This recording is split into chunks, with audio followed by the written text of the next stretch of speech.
3 بار سورہ اخلاص پڑھنے سے ایک قرآن کا ثواب۔ توصیف شیرانی انڈیا سے پوچھتے ہیں، میں نے سنا ہے کہ سورہ اخلاص کو 9 بار پڑھنے سے 3 قرآن کا ثواب ملتا ہے، اور اس کو پڑھ کر مرحومین کو ایصال ثواب کرنے سے 3 قرآن شریف کا ثواب ملتا ہے، رہنمائی فرمائیے۔ جناب توصیف شیرانی صاحب، دیکھیے قرآن، یہ حدیث میں آتا ہے کہ سورہ اخلاص جو ہے ثلث قرآن کے برابر ہے، 1/3 قرآن، 1/3 قرآن کے برابر۔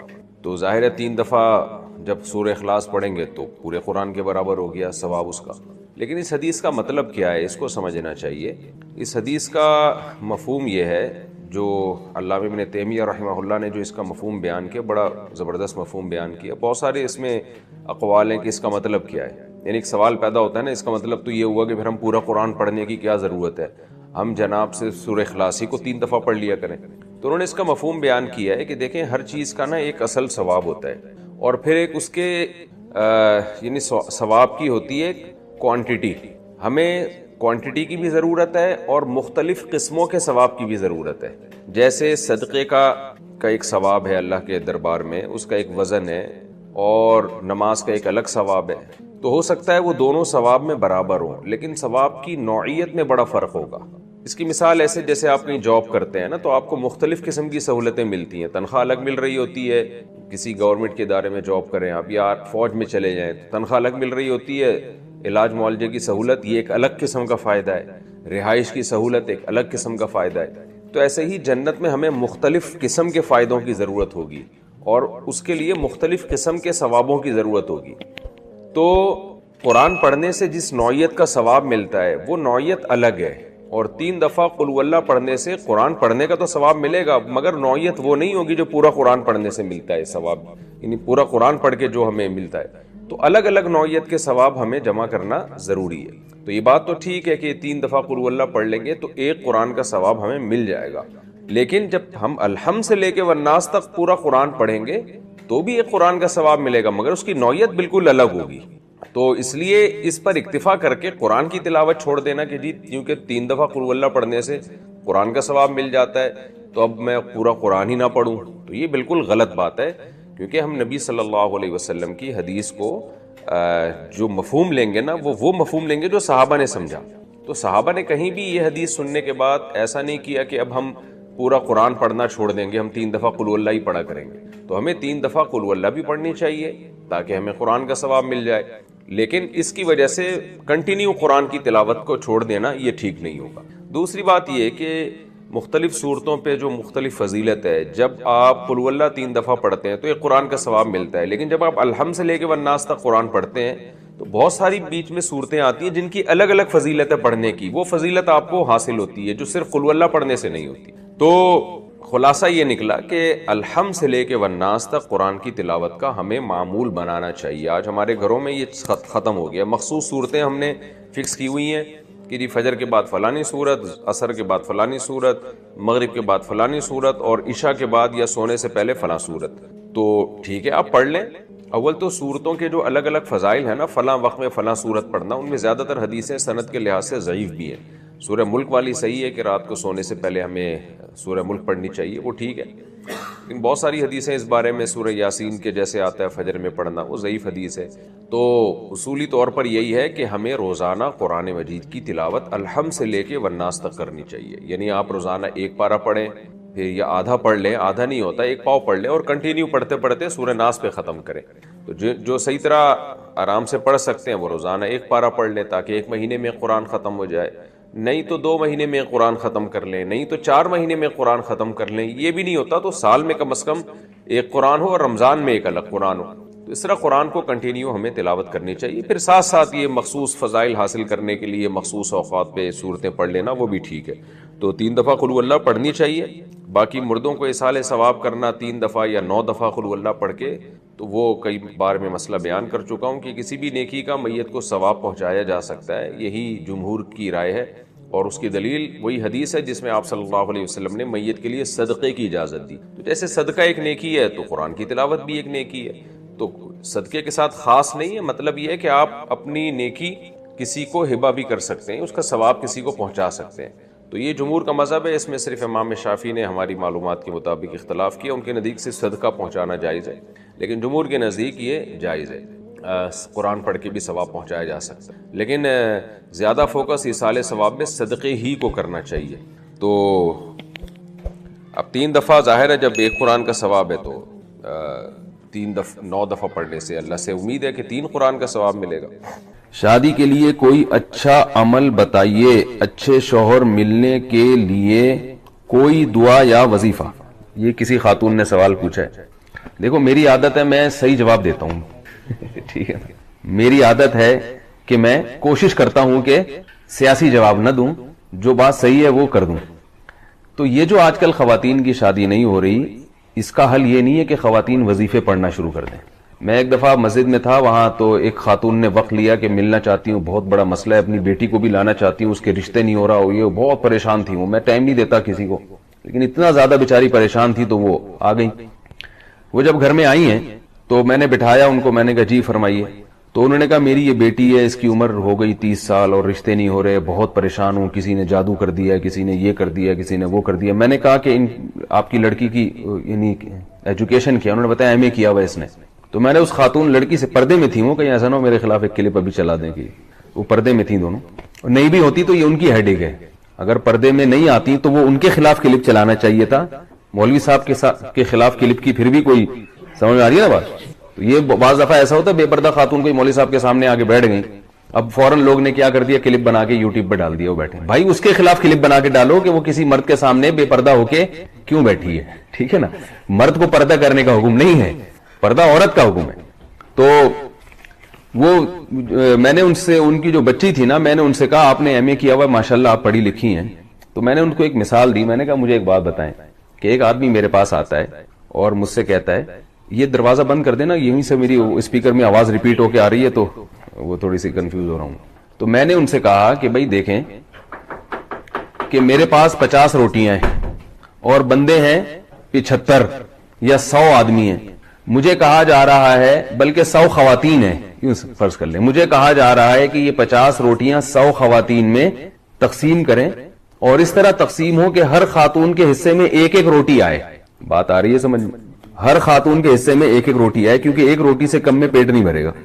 تو میں کر سکتا ہوں، میں یا تو اب میرے پاس 2 آپشن ہے، یا تو میں 50 روٹیاں 50 خواتین کو دے دوں اور باقی 50 کو کہوں آپ بھوکے رہو، یا یہ ہے کہ وہ آدھی آدھی توڑ کے، کیا خیال ہے بھائی، ایک روٹی میں 2 خواتین، بول لینا کوئی گورنمنٹ کی طرف سے پابندی نہیں ہے، ایک روٹی میں 2 خواتین شریک ہو جائیں۔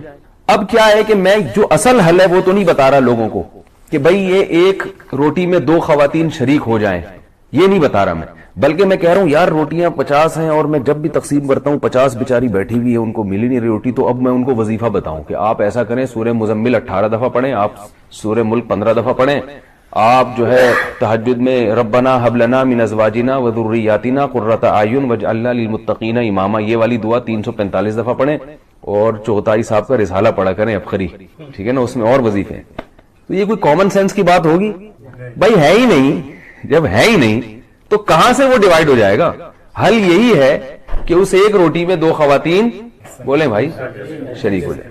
تو مسئلہ یہ ہے کہ مرد جو ہے نا، مرد ان نالائقوں نے نکاح کرنا چھوڑ دیے ہیں، دیر سے نکاح کرتے ہیں، عیاشی مردوں میں بڑھ رہی ہے، جو نکاح کرنے والے مرد ہیں وہ معاشرے میں تھوڑے ہیں۔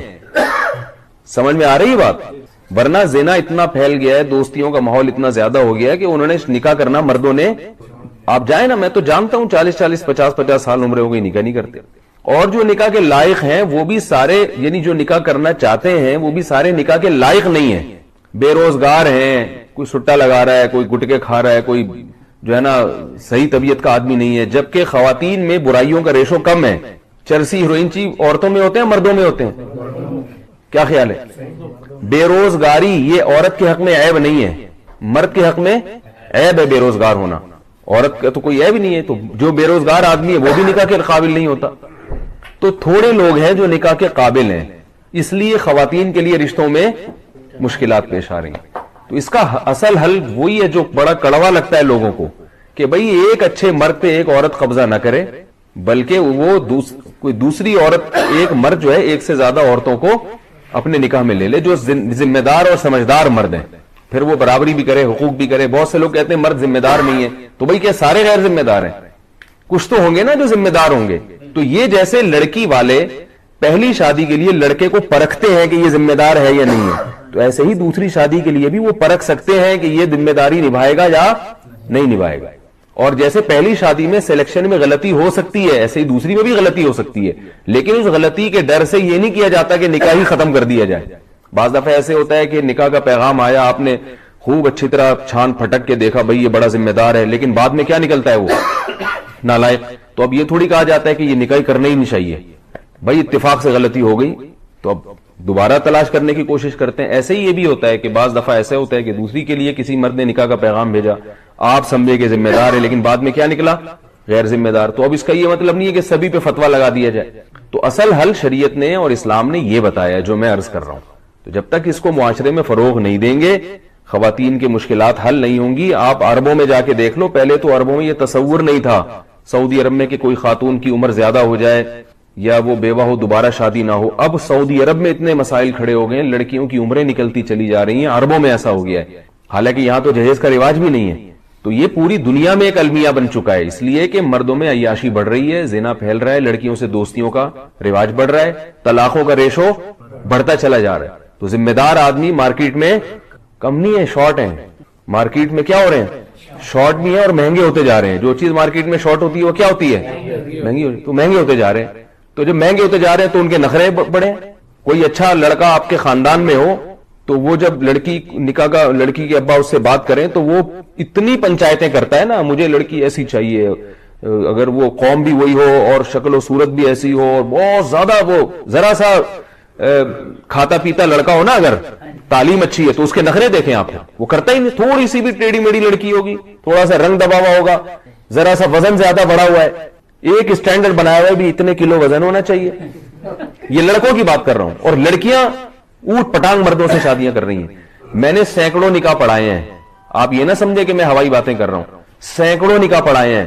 بڑی اچھی اچھی خاندان کی لڑکیاں جب نکاح پڑھاتا ہوں تو دولہا دیکھ کے میں ڈر جاتا ہوں کہ یار اس کے اتنے اچھے خاندان کی لڑکی کا نکاح اس مکھنچو سے ہو رہا ہے. وہ شکل سے لگ رہا ہوتا ہے لڑکا کہ یار یہ, لیکن لڑکی والے کیا ہوتے ہیں, مجبور ہوتے. کم عمر لڑکیوں کی شادیاں بڑی بڑی عمر کے لڑکوں سے ہو رہی ہیں. پڑھی لکھی لڑکیوں کی شادیاں بالکل جاہل لڑکوں سے ہو رہی ہیں. ڈاکٹر لڑکی کا نکاح میں نے پڑھا ہے میٹرک پاس سے, کیونکہ لڑکی والے مجبور تھے, یار لڑکی کی عمر نکلی جا رہی ہے, کیا کریں, رشتہ ہی نہیں مل رہا, رشتہ ہی وظیفے پڑھ لیے.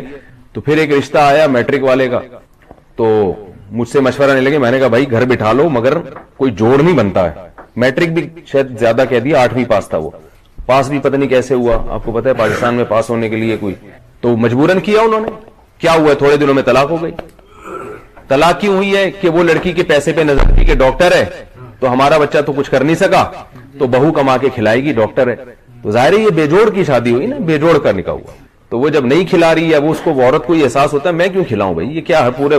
پھر ایسے ایسے نالائق خاندان ہیں کہ لڑکی شوہر کو پال رہی ہے. یہ سب میرے مشاہدے کی باتیں کر رہا ہوں, میں ہوائی اخباری رپورٹیں نہیں پیش کر رہا, مشاہدے کی باتیں کر رہا ہوں کہ لڑکی اپنے شوہر کو بھی کھلا رہی ہے اور بالآخر پھر دیور کو بھی کھلا رہی ہے, ساس سسر کو بھی کما کما کے کھلا رہی ہے. ایسے ایسے آپ دیکھیں یہ کلچر ہمارا بنتا چلا جا رہا ہے. تو اس لیے جو گراؤنڈ ریئلٹی ہے نا, اس سے آپ آنکھیں بند کریں گے تو آپ, جیسے وہ کبوتر جو ہے نا بلی کو دیکھ کے آنکھیں بند کر لیتا ہے, وہ یہ سمجھتا ہے کہ جیسے مجھے بلی نظر نہیں آ رہی, اب بلی کو بھی میں نظر نہیں آ رہا ہوں. تو یہ کبوتر کی بھول ہے بھائی, آپ کی آنکھیں بند کرنے سے دنیا اندھیری نہیں ہو جاتی, باقی سب ویسے ہی ہوتا ہے جیسا ہو رہا ہے. پھر بھی بہرحال دعا کرنا چاہیں کوئی رشتے کے لیے تو ربنا هب لنا من ازواجنا وذریاتنا قرۃ اعین واجعلنا للمتقین اماما. یہ دعا تینوں مقاصد کے لیے استعمال ہو سکتی ہے. کوئی لڑکا اس کی شادی نہیں ہو رہی, وہ بھی یہ دعا پڑھ سکتا ہے.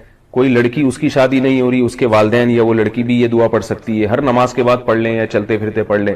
اور جس کی ہو گئی, جس بندے کی ہو گئی مگر اس کو احساس ہوا کہ نہیں ہونی چاہیے تھی, ٹھیک ہے نا, یعنی ایسی بیوی ملی بد اخلاق, تو وہ بھی یہ پڑھ سکتا ہے کہ اللہ میری آنکھوں کی ٹھنڈک بنا دے اس کو. اور جس خاتون کی شادی ہو گئی وہ شوہر نالائق نکلا تو وہ بھی یہ دعا پڑھ سکتی ہے شوہر کو لائق بنانے کے لیے. پھر نکاح ہو گیا, اولاد نہیں ہو رہی, اس کے لیے بھی یہ دعا ہے. اور اولاد ہو گئی مگر نالائق اولاد ہے تو اس کے لیے بھی یہ دعا ہے. بڑی زبردست دعا ہے, یہ یاد کر لیں. سورہ فرقان کے آخری رکوع میں ہے ربنا, ابھی نہ دہرائے, میں صرف ترجمہ بتاتا ہوں. ربنا ہب لنا من ازواجنا, اے اللہ ہمیں ہمارے ازواج کی طرف سے، ازواج کا جو لفظ ہے یہ بیوی کے لیے بھی استعمال ہوتا ہے اور شوہر کے لیے بھی استعمال ہوتا ہے، یعنی عورت ازواج کہے گی تو شوہر کے لیے استعمال ہوگا، اور شوہر کہے گی یہ دعا مانگے گا تو کس کے لیے؟ تو اے اللہ تو ہمیں ہماری ازواج کی طرف سے قرۃ اعین، آنکھوں کی ٹھنڈک عطا فرما، اور ذریت یعنی اولاد کی طرف سے بھی۔ تو آنکھوں کی ٹھنڈک جبھی ہوگی نا جب بیوی ہوگی، تو یہ کنواروں کے لیے بھی ہے، اور شوہر آنکھوں کی ٹھنڈک جب بنے گا جب عورت کا شوہر ہوگا، تو یہ یعنی شوہر کی ملنے کے لیے بھی اچھی دعا ہے۔ اور پھر شوہر نالائق ہے تو اس کو آنکھوں کی ٹھنڈک اللہ بنا دے، اس کے لیے بھی ہے۔ پھر اس میں ذریات نیک یعنی اولاد کے لیے بھی ہے کہ اولاد کو بھی آنکھوں کی ٹھنڈک بنا، تو اولاد ہوگی تو آنکھوں کی ٹھنڈک بنے گی نا، تو اولاد ہونے کی بھی دعا ہے، اور اولاد اگر بگڑی ہوئی ہے جو آنکھوں کی ٹھنڈک نہیں ہے، آنکھوں میں اسے دیکھ کے مرچیں لگنا شروع ہو جاتی ہیں، ٹھیک ہے نا، ایسا نالائق اولاد ہے، تو اس کے لیے بھی ہے یہ دعا۔ تو اس لیے یہ سورہ فرقان کی دعا ہے، آخری رکوع میں ہے، ربنا ھب لنا من ازواجنا وذریاتنا قرۃ اعین واجعلنا للمتقین اماما۔ اور اس میں کیا ہے؟ اے اللہ ہمیں متقین کا امام بنا دے۔ اس کا کیا مطلب؟ ہمارے ماتحت جتنے ہوں سب نیک پرہیزگار ہوں، کیونکہ ہر ایک کے ماتحت کوئی نہ کوئی ہوتا ہے۔ تو ماں باپ کے ماتحت کیا ہوتی ہے؟ اولاد ہوتی ہے۔ تو اللہ ہمیں پرہیزگاروں کا امام بنا، یعنی ہماری اولاد کو کیا بنا دے؟ نیک بنا دے۔ شوہر کہہ رہے میری زوجہ کو کیا بنا دے؟ نیک بنا دے۔ تو یہ ساری اس بڑی جامع دعا ہے، اس لیے اس دعا کو مانگنا چاہیے۔ صحابی رسول کہتے ہیں نبی صلی اللہ علیہ وسلم نے فرمایا کہ مسجد میں نکلنے سے پہلے میں تمہیں ایک ایسی سورت بتاؤں گا جو قرآن مجید میں سب سے افضل سورت ہے، سب سے عظیم سورت ہے۔ جب نکلنے لگے تو صحابی فرماتے میں نے یاد دلایا تو آپ صلی اللہ علیہ وسلم نے فرمایا سب سے عظیم سورت ہے الحمدللہ رب العالمین، اور آگے پوری سورہ فاتحہ۔ تو یہ بڑی فضیلت ہے، قرآن مجید میں بھی اللہ نے اس کی فضیلت کو بیان کیا، فرمایا وَلَقَدْ آتَيْنَاكَ سَبْعًا مِّنَ الْمَثَانِي وَالْقُرْآنِ الْعَظِيمِ۔ اے نبی ہم نے آپ کو 7 وہ صورتیں دی ہیں جو بار بار دہرائی جاتی ہیں، اور باقی قرآن۔ تو یعنی اس صورت کو الگ سے اللہ نے بیان کیا کہ باقی قرآن بھی دیا اور یہ 7 صورتیں بھی دی، تو یہ اس کی علامت ہے کہ اس صورت کی اللہ کی نظر میں بہت اہمیت ہے۔ اور اللہ نے اس کی صفت یہ بیان کی بار بار دہرائی جانے والی بار بار دہرائی جانے والی صورت، تو یہ بھی اس کی ایک فضیلت ہے کہ یہ بار بار نمازوں میں دہرائی جاتی ہے۔ نماز میں قرآن کا کوئی بھی حصہ اتنا زیادہ پڑھا جاتا ہے جتنی سورہ فاتحہ کو پڑھا جاتا ہے، تو بہت بڑی فضیلت ہے۔ اور آپ صلی اللہ علیہ وسلم نے فرمایا لم ينزل فی التوراۃ ولا فی الانجیل سورۃ مثل سورۃ الفاتحہ ولا اعظم منها۔ آپ صلی اللہ علیہ وسلم نے فرمایا نہ اللہ نے تورات میں اس سے بہتر سورت نازل کی، نہ انجیل میں، اور نہ باقی قرآن میں اس سے بہتر سورت نازل کی ہے۔ اور ایک اور حدیث میں آتا ہے کہ رسول اللہ صلی اللہ علیہ وسلم نے ارشاد فرمایا کہ اللہ تعالیٰ فرماتے ہیں قسمت الصلاۃ بینی و بین عبدی، اللہ تعالیٰ فرماتے ہیں میں نے اپنے اور بندے کے درمیان نماز کو ڈیوائیڈ کر دیا ہے۔ تو یہاں نماز سے مراد فاتحہ ہے، یعنی اس کی اتنی اہمیت ہے کہ اللہ نے فاتحہ کو نماز سے تعبیر کیا ہے۔ تو فرمایا کہ جب کوئی بندہ نماز میں کھڑا ہو کر کہتا ہے الحمدللہ رب العالمین، تو اللہ تعالیٰ فرماتے ہیں حمیدنی عبدی، میرے بندے نے میری حمد و ثنا کی، یعنی فرشتوں سے فخر سے کہتے ہیں۔ اور جب وہ کہتا ہے کہ الرحمن الرحیم، بڑا مہربان نہایت رحم کرنے والا، تو اللہ فرشتوں سے کہتے ہیں اثنا علی عبدی، میرا بندہ زبان سے میری تعریف کر رہا ہے۔ اور جب وہ کہتا ہے مالک یوم الدین، تو اللہ تعالیٰ فرشتوں سے کہتے ہیں مجدنی عبدی، دیکھو میرا بندہ میری بزرگی بیان کر رہا ہے۔ اور جب انسان، یہ تو وہ ہے جو اللہ یعنی اللہ کا حصہ ہے، یعنی حدیث میں آتا ہے نا میں نے نماز کو اپنے اور بندے کے درمیان ڈیوائیڈ کیا، تو کچھ حصہ میرا ہے اور کچھ بندے کا ہے، تو یہ والا تو میرا ہو گیا، یہ میری تعریفیں کر رہا ہے یہ۔ اور فرمایا کہ جب یہ کہتا ہے ایاک نعبد و ایاک نستعین، اے اللہ ہم تیری عبادت کرتے ہیں، تجھ سے مدد طلب کرتے ہیں، تو اللہ تعالیٰ فرماتے ہیں ھذا بینی و بین عبدی، کہ میرے اور بندے کے درمیان ایگریمنٹ ہے کہ یہ توحید پر قائم رہے گا۔ اور اب اس نے جب ایگریمنٹ کر لیا اور میری تعریفیں بھی کر دی، تو اب ولی عبدی ما سأل، اس کا حصہ کیا ہے کہ اب جو یہ مانگے گا اس کو ملے گا۔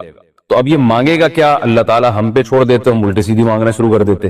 تو اس لیے اللہ نے فرمایا کہ بڑی چیز مانگو خود، کیونکہ اللہ کی رحمت جوش میں ہے اور اللہ کو پتا ہے کہ میں دعا قبول کروں گا، تو اس لیے اللہ نے اچھی دعا مانگنے کا ہمیں حکم دیا جو اہم تھی۔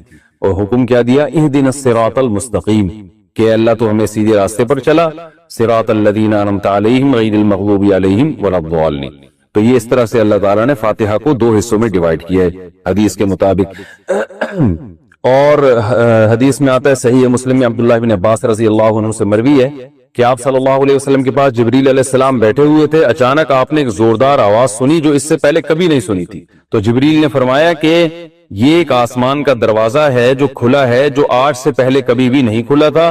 اس سے ایک فرشتہ نازل ہوا ہے، اور فرشتے نے نازل ہو کر پھر نبی صلی اللہ علیہ وسلم کو خوشخبری سنائی اور فرمایا ابشر بنورین اوتیتہما لم یؤتہما نبی قبلک فاتحۃ الکتاب و خواتیم سورۃ البقرہ. اس نے آپ صلی اللہ علیہ وسلم کو خوشخبری سنائی اور عرض کیا کہ یا رسول اللہ، آپ کو میں دو ایسی قرآن کی صورتوں کی خوشخبری سنا رہا ہوں جو آپ سے پہلے کسی نبی کو نہیں دی گئی. تو ایک تو سورہ فاتحہ اور ایک سورہ بقرہ کا آخری حصہ، آمن الرسول بما انزل الیہ من ربہ والمؤمنون. تو یہ اس کے کچھ فضائل ہیں. اس سے معلوم ہوتا ہے کہ بہت بڑی فضیلت ہے. ایک فضیلت سورہ فاتحہ کی یہ بھی ہے کہ یہ دم میں بھی رقیہ کے کام آتی ہے.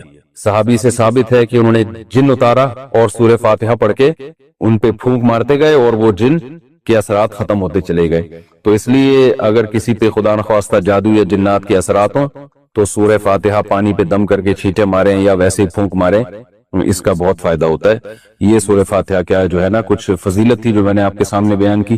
اب اس کی کچھ تفسیر بیان کروں گا. سورہ فاتحہ میں نماز میں اس کا کیا مقام ہے؟ رسول اللہ صلی اللہ علیہ وسلم نے ارشاد فرمایا کہ من لم یقرأ بفاتحۃ الکتاب فلا صلاۃ لہ. بخاری کی حدیث ہے، جو شخص سورہ فاتحہ نہیں پڑھتا اس کی نماز نہیں ہوتی. تو اتنی بات تو بہرحال ثابت ہے کہ سورہ فاتحہ نماز کا ایک ضروری حصہ ہے. اب اس میں اختلاف ہے فقہا کا کہ امام اگر پڑھ لے تو سب کی طرف سے کافی ہوگی یا نہیں ہوگی. اس میں امام ابو حنیفہ رحمہ اللہ تعالیٰ کا جو قول ہے وہ یہ ہے کہ امام اگر پڑھ لے گا تو مقتدیوں پہ پڑھنا لازم نہیں ہے، بلکہ جائز ہی نہیں ہے، کیونکہ امام کی قرات مقتدیوں کے لیے کافی ہے. باقی سورہ فاتحہ کی تفسیر کیا ہے؟ یہ قرآن مجید کی وہ سورت ہے جو سب سے پہلے جس کو رکھا گیا ہے. نازل تو پہلے نہیں ہوئی ہے لیکن رکھا سب سے پہلے گیا اس کو. اس کی وجہ یہ ہے کہ ہم جب بھی قرآن کی ابتدا کریں تو سورہ فاتحہ سے کریں. فاتحہ کا معنی ویسے بھی کھول دینے والا، کھول دینے والی. تو یہاں سے گویا ابتدا ہو رہی ہے، قرآن کھل رہا ہے یہاں سے. تو اس صورت میں اللہ تعالیٰ نے اس کو تمہید بنایا ہے. جیسے ہر کتاب سے پہلے کچھ ایک تمہید ہوتی ہے نا، انٹروڈکشن ہوتا ہے، تو گویا یہ ایک قسم کی تمہید ہے. تو اللہ نے اس میں سب سے پہلے اپنا تعارف کروایا کہ الحمد للہ رب العالمین، تمام تعریفیں اللہ کے لیے ہیں جو تمام جہانوں کا پالنے والا. یہ جو للہ میں لام ہے نا، اس کو تخصیص والا لام بھی کہتے ہیں. گاڑی اردو ہے، سمجھ میں نہ آئے تو کوئی ایسی بات نہیں ہے. یوں سمجھ لیں کہ اسلام کا مطلب ہے تمام تعریفیں صرف اللہ کے لیے ہیں. یہ صرف بھی یہاں لگا ہوا ہے، یعنی جتنی بھی تعریفیں ہیں، سخاوت ہے، جود و سخا ہے، بہادری ہے، یہ جو بھی کمالات سمجھے جاتے ہیں، علم والا ہے، رحمت والا ہے، تو تمام تعریفیں حقیقت میں صرف کس میں پائی جاتی ہیں؟ اللہ میں. اگر انسانوں میں کوئی تعریف ہے تو اللہ کی دین سے ہے، اللہ کی عطا سے ہے، ورنہ حقیقت میں حقیقی تعریف کا مستحق تو صرف اللہ کی ذات ہے. تو اللہ نے اپنا تعارف کروایا رب العالمین، تمام جہانوں کا پالنے والا. اس لیے کہ جب تک آپ کے سامنے کتاب کے مؤلف کا انٹروڈکشن نہیں ہوگا آپ کتاب کو ویلیو نہیں دو. الحمدللہ رب العالمین. العالمین عالم کی جمع ہے، عالم کہتے ہیں جہان کو. بہت سارے جہان ہیں.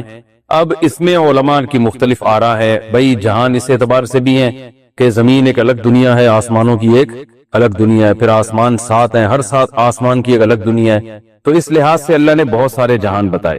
اور بعض علماء کہتے ہیں اس لحاظ سے بہت سارے جہان ہیں کہ ایک جہان یہ دنیا کا ہے، ایک قبر کا ہوگا اور ایک آخرت کا ہوگا. یہ بھی تو الگ الگ جہاں ہے نا، ہم تو شفٹ ہوتے ہیں. ہماری روح یہاں سے مادی زندگی سے برزخ میں جائے گی، برزخ سے پھر آگے دوبارہ حشر میں، پھر جنت ہے یا جہنم ہے. تو یہ سارے مختلف جہاں ہیں. اور بعض علماء کہتے ہیں اس لحاظ سے یہ مختلف جہاں ہیں کہ جیسے ایک مادی زندگی ہے نا انسانوں کی ہے، ایک فرشتوں کی بھی زندگی ہے، ان کی بھی ایک الگ دنیا ہے، جنات کی بھی ایک الگ دنیا ہے. تو جنات کیوں ٹریس نہیں ہوتے، کیوں نظر نہیں آتے؟ اس لیے کہ وہ مادی چیز نہیں ہے، وہ ایک الگ ہی مخلوق ہے جو ہم اس کو دیکھ نہیں سکتے. آگ سے بنی ہوئی مخلوق ہے. اور یہ جو فرشتے ہیں یہ روشنی سے بنی ہوئی مخلوق ہے. تو یہ بالکل ایک الگ جہاں ہے. تو اس لیے انسان کی جو ریسرچ ہے نا، جو مادی ذرائع ہیں تحقیق کے، اس میں یہ آتے ہی نہیں ہے. تو یہ الگ الگ جہان اللہ نے بنائے ہیں. فرشتوں کی الگ ہو سکتا ہے یہاں بہت سارے فرشتوں میں نظر نہیں آ رہے، یہاں ہزاروں جنات تو ہمیں نظر، اور شکر ہے کہ نظر نہیں آ رہے، کیونکہ ہمیں نظر آئیں تو پھر جنات کو ہم نظر نہیں آئیں گے، ہم یہاں سے شارٹ ہو جائیں گے. ٹھیک ہے نا. تو ہوتے ہیں جنات بھی گھوم رہے ہوتے ہیں دائیں بائیں. تو ابھی اللہ کا انٹروڈکشن چل رہا ہے تو اللہ نے فرمایا کہ اس کی بہت ساری صفات ہیں، لیکن اس کی جو سب سے اہم ترین صفت ہے بڑا مہربان اور نہایت رحم کرنے والا. اس کی وہ جس کو میں نے الرحمن رحیم کے لفظ میں بہت ڈیٹیل سے میں بیان کر چکا ہوں کہ اللہ کی رحمت اللہ کے غصے پر غالب ہے، اور اللہ اصل میں تو رحم ہی کرتا ہے، سزا جب دیتا ہے کہ جب کوئی اس کی نافرمانی کرے، اور اس میں بھی بہت سارے آپشن اس نے معافی کے رکھے ہوئے. تو الرحمن الرحیم آگے فرمایا کہ مالک یوم الدین، روز جزا کا مالک. دیکھیں مالک تو اللہ اس جہاں کا بھی ہے اس جہاں کا بھی ہے، لیکن روز جزا کا مالک اس لیے اللہ نے بیان کیا کہ اس دنیا میں عارضی طور پر انسانوں کی بھی حکومت ہوتی ہے، لہذا انسان ایک دوسرے پہ ظلم کرتے ہیں اور اللہ یہ ظلم ہونے دیتا ہے، کیونکہ اللہ نے اختیارات دے دیے ہیں کہ تم چاہو تو سیدھے راستے پہ چلو، تم چاہو تو غلط راستے پہ چلو. اس قسم کے اختیارات اللہ نے ہمیں دے دیے. تو آخرت میں یہ اختیارات نہیں ہوں گے، اور آخرت میں ملکیت صرف اور صرف اللہ کی ہوگی. تو لہذا جو عقل مند لوگ ہیں وہ آخرت کو سامنے رکھ کر زندگی گزارتے ہیں. وہ کہتے ہیں اگر آج ہم نے اپنے اختیارات کا غلط اور ناجائز فائدہ اٹھایا تو کل ہمیں یہ بھگتنا پڑے گا، کیونکہ یہ اختیار ہم سے سلب ہو جائے گا، ہم سے چھین لیا جائے گا. تو اس لیے اللہ نے بتایا کہ مسلمان کا عقیدہ کیا ہے کہ اللہ دنیا کا بھی مالک ہے اور آخرت کا تو تنہا مالک ہوگا. اس میں تو عارضی طور پر بھی لوگوں کو اختیارات نہیں ہوں گے. تو یہ آخرت کا عقیدہ بہت ضروری ہے، اس کے بغیر اسلام پہ نہ کوئی چل سکتا ہے، نہ وہ مسلمان کہلا سکتا ہے. تو مالک یوم الدین کے بعد اللہ نے ہم سے ایگریمنٹ کروایا ایاک نعبد و ایاک نستعین، کیونکہ آگے اسلام پر چلنا اسی پر موقوف ہے. جب تک آپ ایک اللہ کی عبادت کے قائل نہیں ہیں، اسلام کہتا ہے آپ کی کوئی نیکی قبول ہے ہی نہیں. تو ہم سے یہ ایگریمنٹ کروایا گیا ایاک نعبد، اے اللہ ہم تیری ہی عبادت کرتے ہیں، و ایاک نستعین، اور صرف تجھی سے مدد طلب کرتے ہیں. تو قرآن میں اللہ نے فرمایا کہ میں نے انسان جنات کو پیدا کیے میری عبادت کریں. کیا مطلب؟ میری فرما برداری کریں. تو اس میں نماز بھی آتی ہے، ماں باپ کا کہنا ماننا بھی آتا ہے، اور جناب اس میں شادی بیاہ بھی آتا ہے، ٹھیک ہے نا، اس میں ولیمے کا کھانا بھی آ رہا ہے، اور اس میں اپنی صحت بنانا بھی آتا ہے. یہ بھی عبادت ہے بھائی، اللہ نے حکم دیا صحت بناؤ، تو اس میں حلال چیزیں کھانا بھی آتا ہے، اللہ نے کہا کہ حلال چیزیں کھاؤ. تو یہ سب چیزیں عبادت کے مفہوم میں داخل ہیں. وہ عبادت جس کو لغت میں عبادت کہتے ہیں، لیکن ٹرم جو عبادت کی ہے وہ صرف نماز، وہ کھانا کھانے کو عبادت نہیں کہیں گے آپ. قرآن مجید میں اللہ تعالیٰ نے حکم دیا ادخلوا فی السلم کافہ، ایمان والوں کو حکم دیا. دیکھیں قرآن میں دو طرح کے حکام ہیں. ایک عام انسانوں کو اللہ نے خطاب کیا ہے یا ایھا الناس سے، اے لوگو، اور ایک ہے جو ایمان لا چکے ہیں جو اپنے آپ کو مسلم کہتے ہیں، الگ سے ان کو خطاب کیا ہے یا ایھا الذین آمنوا سے. یہ جو میں نے آیت پڑھی ہے اس میں یا ایھا الذین آمنوا، اے لوگو جو ایمان لائے ہو، جن کے سر پہ ٹوپی ہے، جو گیٹ اپ مسلمانوں والا رکھتے ہیں، جن کے حلیے کو ٹوپی کوئی فرض واجب نہیں ہے. کہیں آپ ایسا نہ ہو کہ سمجھیں کہ جن کی ٹوپی نہیں ہے تو وہ ظاہری گیٹ اپ ہے، ٹوپی ایک علامت ہے جس سے دیکھ کے پتہ چل جاتا ہے کہ ہاں بھائی کسی. میں جب امیگریشن میں آیا تو امیگریشن سے گزرا تو مجھے انہوں نے کہا آپ افغانستان سے آ رہے ہو کیا؟ گیٹ اپ میرا پگڑی وگڑی دیکھ کے میں نے کہا پاکستان سے آ رہا ہوں. تو کچھ ایسے ہیں جن کا گیٹ اپ اسلام والا ہے، کسی کا پورا، کسی کا آدھا. اتنی بات تو ہے ہمارے نام مسلمانوں والے ہیں. تو اللہ ہم سے خطاب کر کے کہتا ہے ادخلوا فی السلم کافتن. اللہ نے ہمیں یہ نہیں کہا اسلام لے آؤ، لائے ہوئے ہم پہلے سے. اللہ نے کہا اسلام میں مکمل داخل ہو جاؤ.